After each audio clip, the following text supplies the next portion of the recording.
Spider-Man was kind of being treated as an indie almost at first with the creatives. It was Sam Raimi and Tobey Maguire. So I thought, wow, this is cool. They're gonna try and make something, you know, really interesting, meaningful, and I knew it would be life-changing.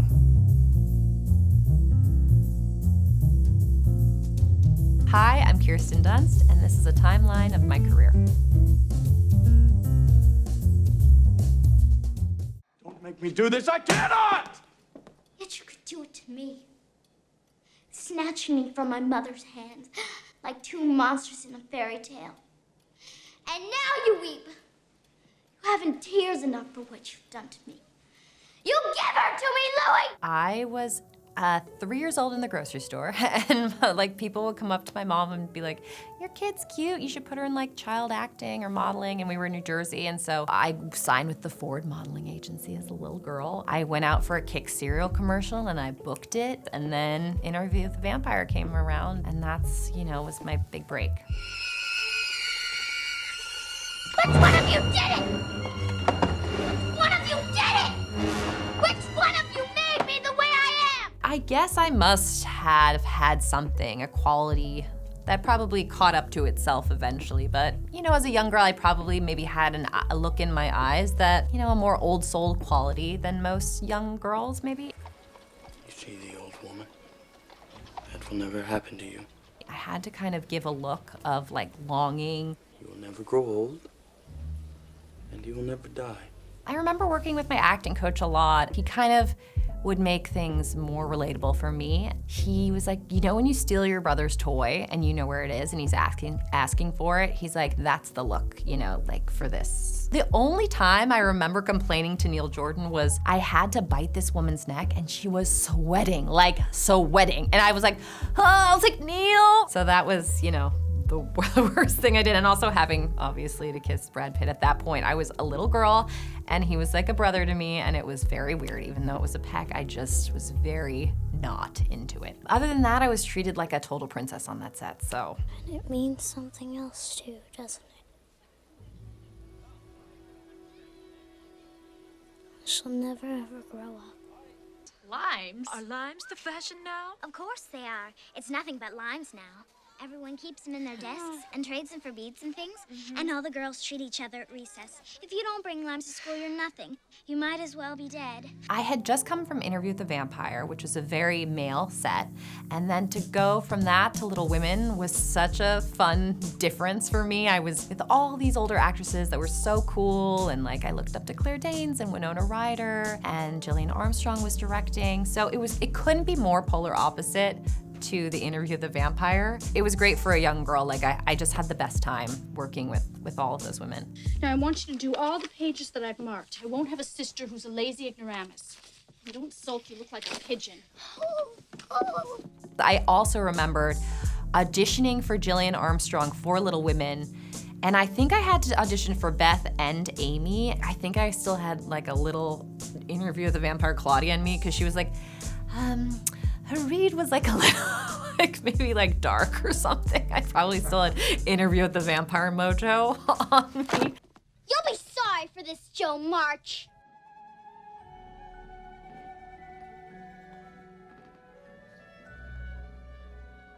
Somebody roll a 5 or an 8. He did.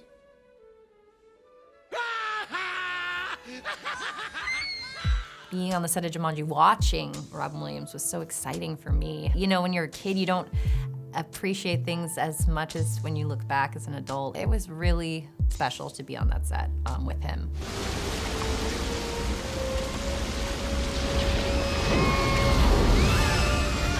Just wet. I just remember being in these water tanks for weeks with like a wetsuit underneath and all our clothes on. My mom would send me sandwiches on a raft. It was a little bit scary too. I remember standing on the steps and they'd be like, 3, 2, 1, and there's like a gush of water that comes down these stairs and we kind of float back, and it was kind of terrifying.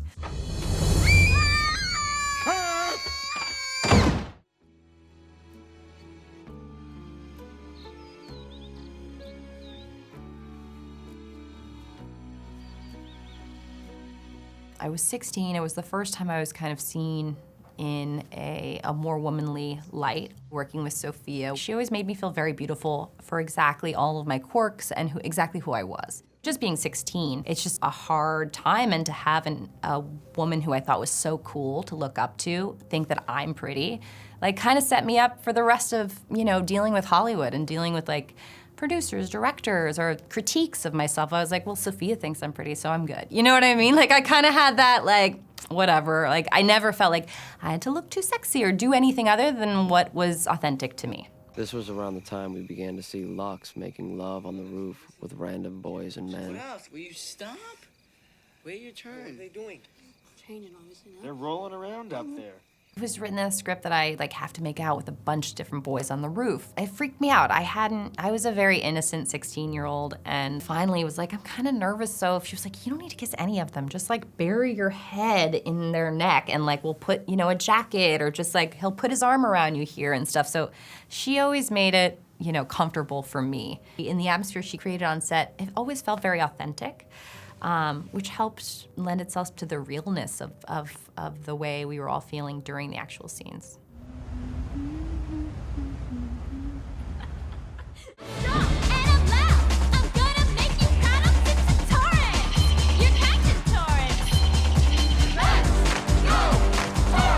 Making Bring It On, I was making it at an age range of my peers who would watch this movie. It's probably like 16, 17. It's age appropriate, and I feel like there was some movies that I did that weren't, like things that I did that adults only watched. And this was like something for people my age. Gee, now I'm confused. Well, I hope you're not too busy to hear this.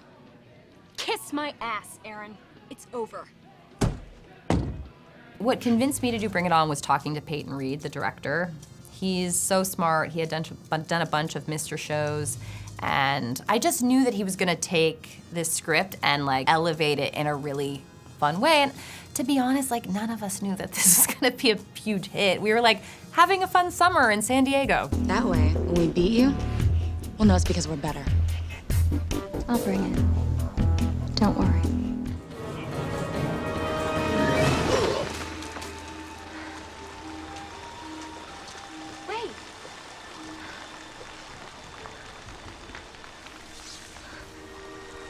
You have a knack for getting in trouble.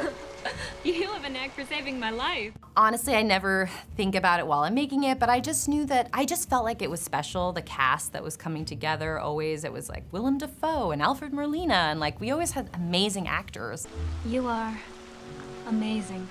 Sam always wanted the quality, the heart and soul. That was always the most important. And the way he talked about Spider-Man and movies, he just got you excited. Like I remember when we did do the Upside Down Kiss, he had given me a book of like famous kisses. Like Sam was so romantic about this movie. And so making it with him didn't feel like a huge movie. It felt like we were making a tiny movie on a bigger scale.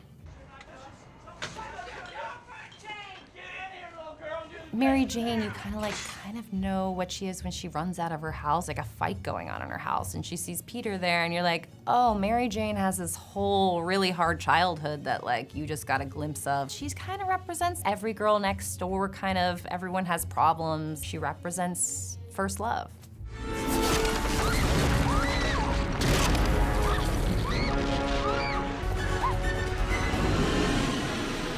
Hello, my dear.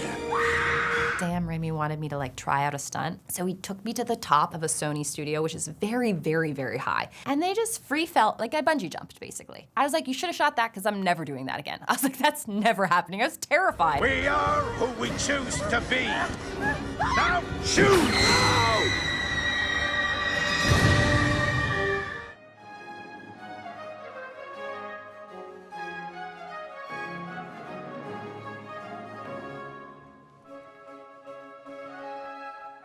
Sophia just gave me Antonio Fraser's novel, and she's like, I want you to play Marie-Антуанетта. And I was like, oh God, it's like a 500-page novel. I was like, cool, thanks, Soph. I was very nervous. I was like, do I need to get like accent coaches and all this stuff? She's like, no, no, no, we're gonna do it a different kind of approach to a period film.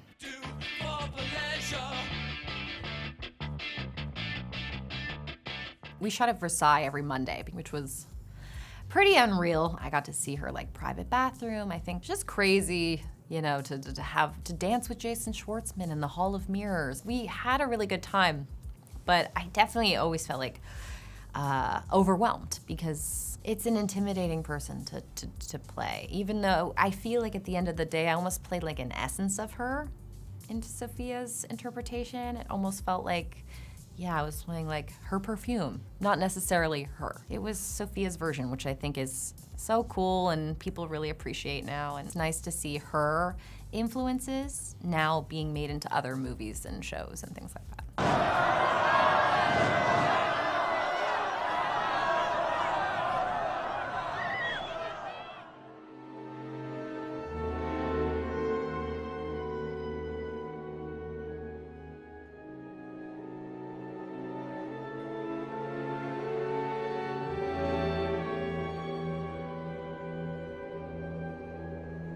I'm very director-driven, so like if Lars von Trier calls you sometimes you gotta be careful about that. Actually, never mind. Bad example. You definitely gotta read that one first. It's mostly about the director and not necessarily about the role for me, but Paul Thomas Anderson suggested me for Melancholia to Lars. So yeah, that was a no-brainer. I had such a good time. It's interesting having such a good time when you're playing someone so depressed, but I felt like it was, you don't really get to see, depression's kind of hard to be portrayed on screen. And Lars did such a beautiful job of portraying like how hard it is to take a shower when you're depressed or how hard it is to eat something or, you know, and he turned it into like a really beautiful, intense movie that I feel like will be one of the more special things I'll have done. Hon, listen to me. I ran over him. Hit and run. And then you stabbed him with a gardening tool. The cops, do you think they're gonna believe us? I don't know, but people are gonna look for him.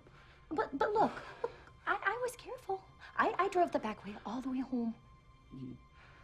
He drove a man's dead. This was the first TV I'd done in a long time, and now TV's amazing. I think they gave me like 2 or 3 episodes to read, and I just knew like, oh wow, this woman is gonna go through some crazy things. Do you think, I know there's a lot of questions, but I got this seminar tomorrow, LifeSpring, and I gotta drive up to Sioux Falls first thing, so. I work really intensely with someone on all my roles, and we do a lot of dream work, so whatever my unconscious kind of gives me, I incorporate into the role that I'm playing. Actually, my dream gave me something funny for Peggy that I remember in my dream, there was a tape and it said Scooby-Doo on it, and I was talking to my acting lady and she's like, well, what do you think about when you think about Scooby-Doo? I was like, well, they all like scurry around kind of funny, right? They're always like, la, la, la, like they have a funny run or like a funny walk. And she's like, there you go. So like Peggy had this like funny little walk. I got 5 deaths since Saturday, including the one tonight in the burned down butcher shop. And your husband is currently in jail, so I wouldn't count on getting there early. There was definitely something written about Peggy avoiding and like cleaning up and doing kitchen things instead because obviously she's guilty. So in her Peggy-esque way, she just was busying herself. I like that combo of, you know, dark comedy and Ted's such a great actor to work with and so sweet. He should run for president, really. These are modern times, you know, and a woman, well, she just doesn't have to be a wife and a mother no more. She can be, there's nothing she can't be. You're a little touched, aren't you? What? He's just a man. Only another man.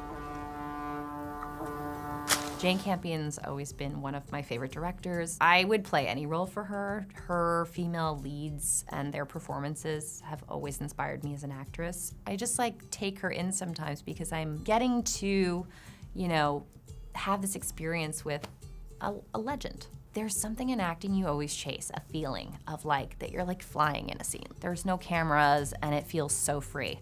And I've definitely felt that with certain actors, like Jesse Plemons, for instance. You are marvelous, Rose. Where you're just like on the same page and it's just like trying things and it feels so alive.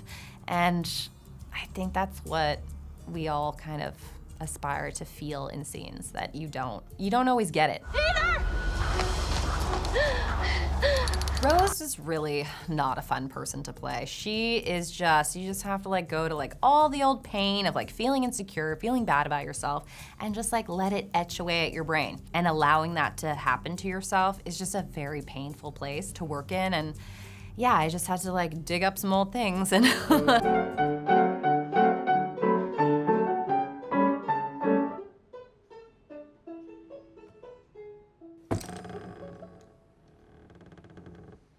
Benedict and I didn't talk to each other on set, but to be honest, we weren't really in the scenes together. We rarely interacted. So for me, it was just like, oh, just seeing him across the like plains of Montana in the distance would get to my brain. Which is exactly what's amazing about it, is like someone can just, their presence can affect you. You kind of have to manage your career and keep working with like interesting filmmakers, or just like working with the people who allow you to express yourself in like the deepest way. I'm in a lucky position. I've been doing this so long. I can wait and pick and choose projects that mean something to me.